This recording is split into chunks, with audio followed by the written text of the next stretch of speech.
आखिर में क्या इन्होंने सच में भगवान हनुमान को देखने का दावा करता हूं। दोस्तों, यह वीडियो देखने के बाद आप लोग भक्ति करने पर मजबूर हो जाएंगे मेरी तरह। मैं बात करने वाला हूं कि कैसे अयोध्या के एक छोटे से पंडित ने भगवान हनुमान को देखने का दावा किया है। एक मामूली से पंडित ने भगवान हनुमान से मिलने और उन्हें देखने का दावा किया है। और अभी मुश्किल से हफ्ते भर पहले का ये बात है, जो कि अभी ज्यादा लोगों को पता नहीं है। उन्होंने जब मेरा वीडियो देखा तो उन्होंने मुझे लिख के बोला, तो मुझे पहले तो यकीन नहीं हुआ। तो मैंने उनका फोन नंबर मांगा और फोन नंबर पे मैंने उनसे बात किया। तो फिर जब मैंने उनसे बात किया तो मेरे पूरे शरीर के बाल खड़े हो गए। देखिए, इस पृथ्वी पे बहुत सारे ऐसे रहस्यमयी लोग हैं, रहस्यमयी जीव है, जो इस कहानियों से भरा पड़ा है। हमें मानने पे मजबूर कर देते हैं कि वाकई में कभी ऐसा था, वाकई में कभी डायनासोर थे। तो चलिए कहानी को शुरू करते हैं और बिना किसी देरी के साथ थोड़ा सा चैनल का इंट्रो हो जाए, उसके बाद कहानी को शुरू करते हैं डिटेल में।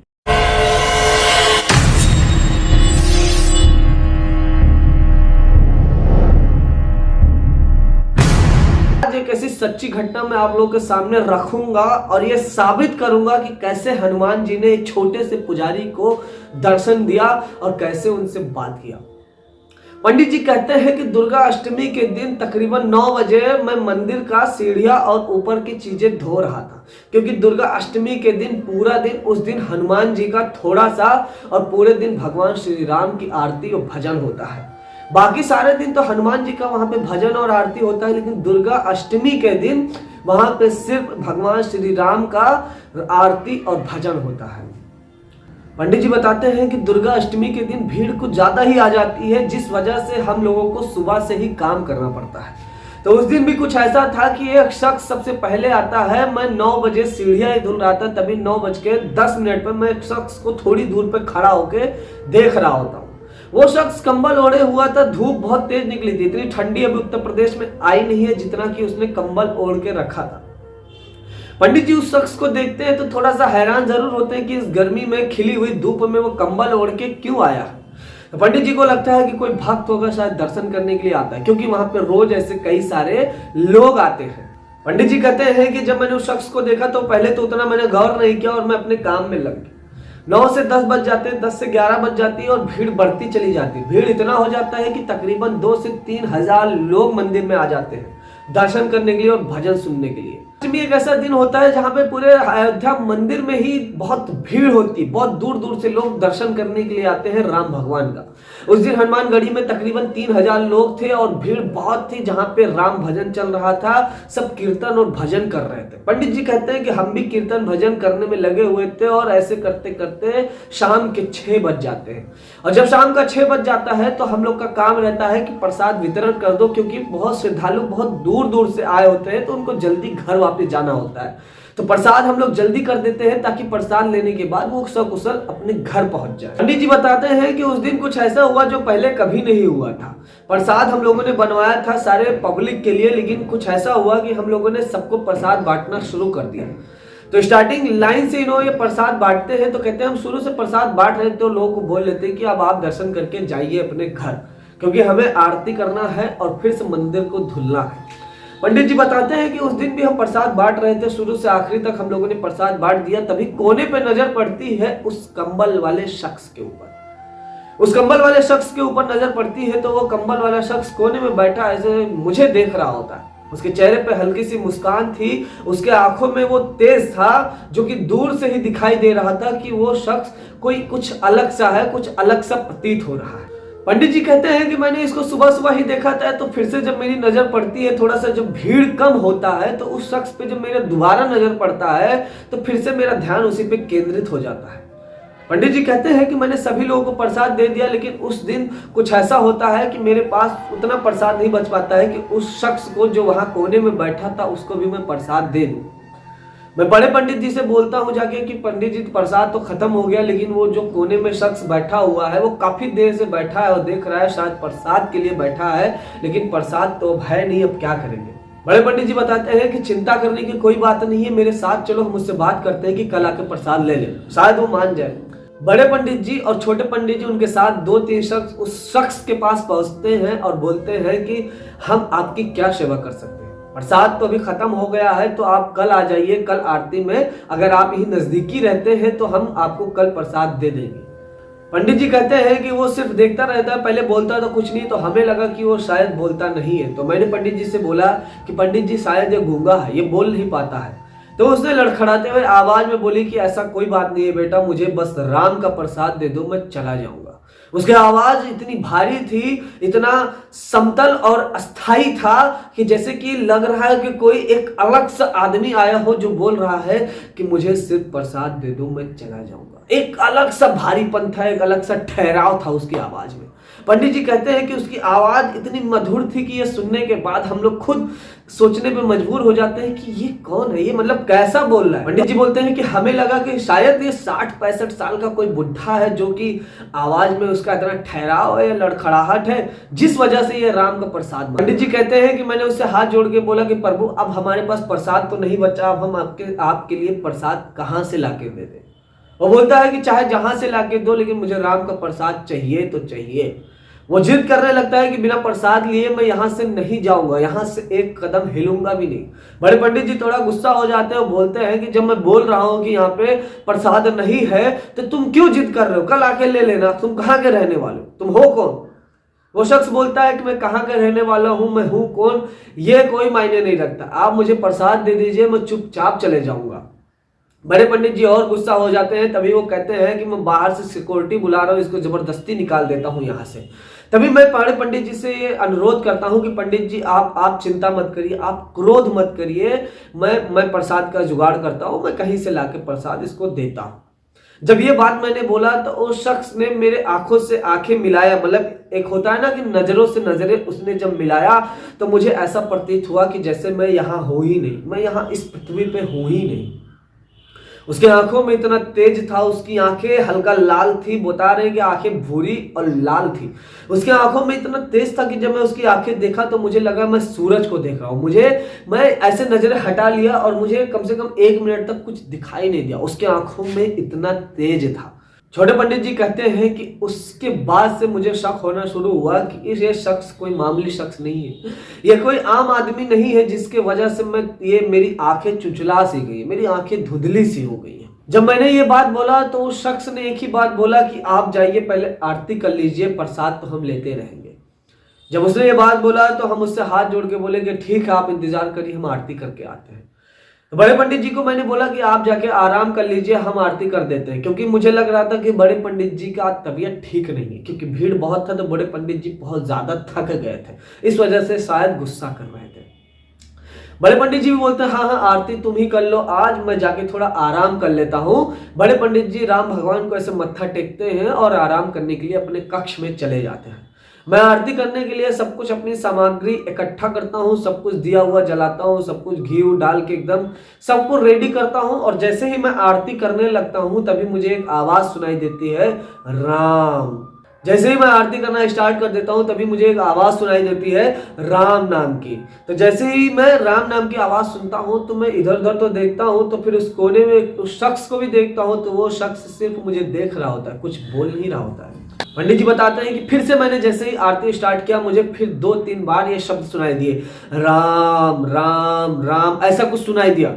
फिर मैं उसको तुरंत अपने शक की निगाहों से उसको जैसे ही पलट के देखा तो वो शख्स चुपचाप बैठा था और मेरी तरफ हल्की सी मुस्कान किए सिर्फ देख रहा। पंडित जी बोलते हैं कि मुझे तो बिल्कुल शक हो गया कि यही शख्स है जो राम राम की आवाजें लगा रहा है, क्योंकि उस मंदिर में मेरे और उस शख्स के अलावा सिर्फ भगवान श्री राम ही थे जो कि वहां पे विराजमान थे। पंडित जी बोलते हैं कि मैं आरती कर रहा था, इस वजह से कुछ बोल नहीं पा रहा था और कुछ पूछ नहीं पा रहा था क्योंकि पूजा कर रहा था। पंडित जी कहते हैं जैसे ही मैंने पूजा खत्म किया मैं उस शख्स के पास गया और बोला कि आप राम नाम की आवाज क्यों निकाल रहे थे। वो बोला मैंने तो कोई आवाज नहीं निकाला। वो शख्स बोला कि मैंने तो कोई आवाज नहीं निकाला, आपको सुनाई दिया क्या? पंडित जी बोलते हैं हाँ मैंने साफ साफ सुना कि राम राम की आवाज आ रही थी। वो शख्स बोला कि हो सकता है आपको गलतफहमी हुई होगी, मेरी कोई आवाज नहीं निकाला मैंने। पंडित जी और वो शख्स बातें ही कर रहे थे तभी पंडित जी को उस शख्स का कुछ ऐसी चीज दिखाई देती है जिससे पंडित जी बहुत डर जाते हैं। पंडित जी बोलते हैं कि उस शख्स के उसके कंबल के नीचे से मुझे पूंछ दिखाई दिया। पंडित जी बोलते हैं कि उसके कंबल के नीचे से जैसे ही मुझे पूंछ दिखाई दिया मैं बहुत ज्यादा डर गया और मेरा जो शक था वो यकीन में बदल गया कि ये कोई मामूली शख्स नहीं है, ये कोई आम आदमी नहीं है।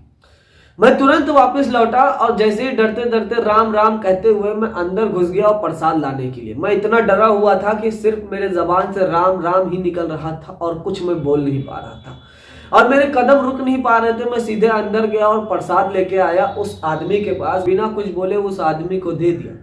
बस मेरी नजरें केवल चल रहा था, मेरा दिमाग केवल चल रहा था और उसको सिर्फ और सिर्फ मैं केवल देख रहा था। मैं कुछ बोल नहीं पा रहा था। मैं जैसे ही उस आदमी को ये प्रसाद देता हूँ, वो आदमी हल्की सी मुस्कान लिए मेरी तरफ देखता है और मेरी तरफ ऐसे करके इशारा करता है। तो जैसे ही ऐसे करके इशारा करता है और वहां से चल देता है धीरे धीरे, बहुत धीरे धीरे वो चल रहा होता है और मैं सिर्फ उसको एक टक करके देख रहा था। पंडित जी बताते हैं कि अगर आपके सामने कुछ ऐसी चीज आ जाए जो कि आप कभी सोचे भी ना हो, कुछ ऐसा चीज दिख जाए तो आप क्या करेंगे? उस टाइम भी मेरी ही तरह हो जाएंगे, कुछ समझ में नहीं आएगा कि आपको करना क्या है। पंडित जी बोलते हैं कि वो धीरे धीरे मेरे आंखों के सामने से जा रहा था और मैं धीरे धीरे उसको देख रहा था। तो पंडित जी को थोड़ा सा होश आता है, थोड़ा सा समझ में आता है कि नहीं नहीं, मुझे इसका पीछा करना चाहिए और देखना चाहिए कि यह शख्स है कौन। पंडित जी भी उसके पीछे भाग के चले आते हैं। तो पंडित जी जब तक आते हैं उसके पीछे पीछे वो शख्स थोड़ी दूर पे निकल गया होता है। तो पंडित जी हनुमानगढ़ी से थोड़ी सी दूर पे और ढूंढते हुए जाते हैं तो देखते हैं सड़क पे वो शख्स जा रहा होता है धीरे धीरे। उस शख्स के पीछे से पंडित जी बताते हैं कि वो शख्स मेरे आगे था, मैं उसके पीछे था, तो मुझे कंबल में थोड़ा सा ऊंचा ऊंचा कुछ दिखाई दे रहा था। कहते हैं कि मैं गारंटी के साथ कहता हूं कि मुझे वो पूंछ जैसा प्रतीत हो रहा था। पंडित जी कहते हैं मुझे वो पूंछ जैसा प्रतीत हो रहा था और मुझसे वो थोड़ी मतलब 50 या 100 मीटर की दूरी पे ले लो वो शख्स था। मैं सिर्फ उस शख्स को देख पा रहा था, उसके पीछे पीछे जा रहा था और मैं उसके नजदीक नहीं जा रहा था, शायद वो मेरी नजरों से चुरा के या मेरी नजरों से ओझल ना हो जाए, इस वजह से मैं इतना दूर भी नहीं था ना इतना नजदीक था। पंडित जी कहते हैं वो शख्स आगे जा रहा था, तभी वहां पे एक औरत भीख मांग रही होती है जो बहुत देर से बैठी हुई थी। पंडित जी कहते हैं कि वो औरत वहां पे रोज बैठी रहती है और वहां पे रोज भीख मांगती है। मैं भी उधर ही पहुंचा तो देखा क्या कि वो शख्स जो प्रसाद लेके मुझसे गया था वो प्रसाद उस औरत को दे देता है। मैं भी उस औरत के पास पहुंचता हूं तो थोड़ा आश्चर्यजनक तरीके से उससे पूछता हूं कि बोलता हूं कि माता जी ये प्रसाद आपको किसने दिया? वो बोलती है कि बेटा मुझे वो प्रसाद वो कंबल वाले ने दिया। मैं भी उसके पीछे बोला कि वो कहाँ गए? बोली कि सामने अभी गए, अभी थोड़ी सी दूर पे जाओगे वो मिल जाएंगे। तो मैं थोड़ा सा तो हैरान हुआ, मुझे ये थोड़ा सा अजीब लगा कि प्रसाद उसने लिया नहीं। तो मुझे तो पहले तो यकीन था कि अगर ये भगवान राम है या फिर भगवान हनुमान है तो प्रसाद दे क्यों देंगे या प्रसाद खुद क्यों नहीं खाएंगे। तो फिर मैं उनका पीछा करते करते उनके पीछे पहुंच गया। बताते हैं कि जैसे ही मैं उसके पीछे पहुंचा तो मुझे कुछ दिखाई नहीं दे रहा था, रात भी हो गया था तो मुझे कुछ दिखाई नहीं दे रहा था। तो एक ढाबली लगा हुआ था, एक होटल था, तो उस ढाबली होटल के बीच में मैं पहुंचा तो मुझे अब कुछ नहीं दिखाई दे रहा था। मुझे अब समझ में नहीं आ रहा था कि मैं कहाँ जाऊं। कहते हैं तभी मेरे पीछे से एक आवाज आती है कि तुम मेरा पीछा क्यों कर रहे हो? और पंडित जी बोलते हैं कि आवाज जैसे ही मैंने सुना मैं समझ गया वही शख्स है जो मुझसे बोल रहा है। पंडित जी बोलते हैं कि मैं पीछा आपका नहीं कर रहा हूं, बस मुझे जानना है कि आप कौन हैं और कहां से आए हैं। बस मुझे बस इतना बता दीजिए, मैं वापस चला जाऊंगा। वो शख्स बोलता है कि क्या करोगे मेरे बारे में जानकर? मैं रोज आता हूं तुम्हारे पास, बस तुम मुझे पहचान नहीं पाते हो। पंडित जी थोड़ा थोड़ा भावुक होते जा रहे थे। पंडित जी बोल रहे थे कि आप कोई भी हो, आप प्रभु बस सिर्फ मेरे सामने आ जाइए, मुझे दर्शन दे दीजिए एक बार। इतना बोलने के बाद पंडित जी के सामने वो शख्स अचानक से आ जाता है। बस फर्क इतना था कि वो जो धीरे धीरे चल रहा था, बुड्ढों की तरह चल रहा था, वो शख्स बिल्कुल लंबा चौड़ा हट्ठा कट्ठा दिख रहा था उस कंबल में। वो बोलता है कि जब जब अयोध्या पे संकट आता है तब तब मैं आता हूँ, जब जब राम नाम का भजन होता है तब तब मैं आता हूँ, जब जब राम नाम की कोई चीज का दिक्कत होता है तब तब मैं आता हूँ, जब जब मेरे भक्त परेशान होते हैं तब तब मैं आता हूँ। यही बस उसने बोला ही था कि पंडित जी तुरंत उसके पैरों में गिर पड़ते, बोले प्रभु हनुमान आप मुझे दर्शन दे दीजिए, प्लीज आप मुझे क्षमा कर दीजिए, मुझे माफ कर दीजिए, मुझे माफ कर दीजिए, मुझे माफ कर दीजिए। पंडित जी को ऐसे पकड़ता है और ऐसे करके अपने सामने खड़ा कर देता है। बोलता है तुम चिंता मत करो, तुमको कुछ नहीं होगा क्योंकि मैं तुम्हारे साथ हूं। मैं इस अयोध्या को कभी मिटने नहीं दूंगा, मैं इस अयोध्या को कभी गिरने नहीं दूंगा। ये हनुमान जी उस दिन बोले उस पंडित जी से। आए दिन आप कुछ ना कुछ देखते रहते होंगे कि कहीं बंदर ने कुछ बचा लिया, कहीं बंदर ने बम बचा लिया। 1990 या 97 में एक बंदर ने ही एक बम को डिफ्यूज कर दिया था जिससे अयोध्या बच गया था। तो वो कोई बंदर नहीं, वो हनुमान जी ही थे। पंडित जी भी उस दिन ऐसे उठते हैं उसके सामने रोते रोते बोलते हैं कि मेरा दिन बन गया, मेरा जिंदगी संवर गया, मेरे परिवार की जिंदगी संवर गया, मैं आपके दर्शन कर लिया प्रभु। वो बोलते हैं कि मेरे दर्शन बहुत लोगों ने किया है, मैं बहुत लोगों के सामने आ चुका हूँ, और जब जब राम की जगह जगह जहाँ पे भी राम की पूजा होती है, जहाँ जहाँ राम का भजन होता है, सबसे पहले उनका भक्त हनुमान पहुँचता है। बोलते हैं कि मुझसे कोई दिक्कत हो गया, मुझसे कोई प्रॉब्लम हुआ तो मुझे माफ़ कर दीजिए प्लीज़ आप मुझे। पंडित जी बोलते हैं कि मुझसे कोई दिक्कत हो गया हो या मुझसे कोई अपराध हो गया है तो मुझे माफ़ कर दीजिए प्रभु, मुझे माफ़ कर दीजिए। हनुमान जी बोलते हैं कि ऐसा कोई बात नहीं है, तुम्हारे जो पंडित जी हैं बड़े वाले थोड़े गुस्सैल है, लेकिन ऐसा कोई बात नहीं, जो राम की भक्ति करता है उसके 100 गुनाह माफ।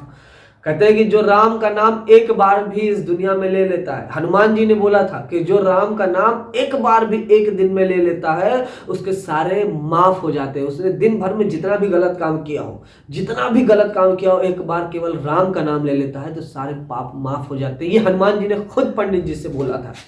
पंडित जी बोलते हैं कि ऐसे ही मैं रो रहा था, गिड़गिड़ा रहा था, तभी वो अचानक से मेरे सामने से गायब हो जाते हैं। मैं रोते हुए और हंसते हुए राम नाम जपते हुए मैं वापस अपने मंदिर में चला आता हूँ। पंडित जी कहते हैं कि आपका वीडियो देखने के बाद मुझे लगा कि आपको ये बात बतानी चाहिए, इसलिए मैंने आपको ये बताया कि लोगों के सामने भगवान राम का ये बात आना चाहिए, क्योंकि भगवान राम, पंडित जी कहते हैं कि ये आपका वीडियो देखने के बाद मैंने आपको इसलिए बताया क्योंकि भगवान हनुमान की ये बात सब लोगों के सामने आना चाहिए। भगवान हनुमान हर किसी को हर रूप में दर्शन देते हैं जो उनकी भक्ति करता है। जब भी किसी भक्त को जरूरत होती है हनुमान जी उनको दर्शन देते हैं, चाहे जिस रूप में, कभी जानवर के रूप में खुद, कभी बुढ़े के रूप में, कभी बच्चे के रूप में, किसी ना किसी रूप में भगवान हनुमान सभी को दर्शन देते हैं। अभी हाथ उठा के बोलिए जय बजरंग। आप जैसा भी आपको वीडियो लगा होगा कमेंट करके प्लीज आप मुझे बता दीजिएगा।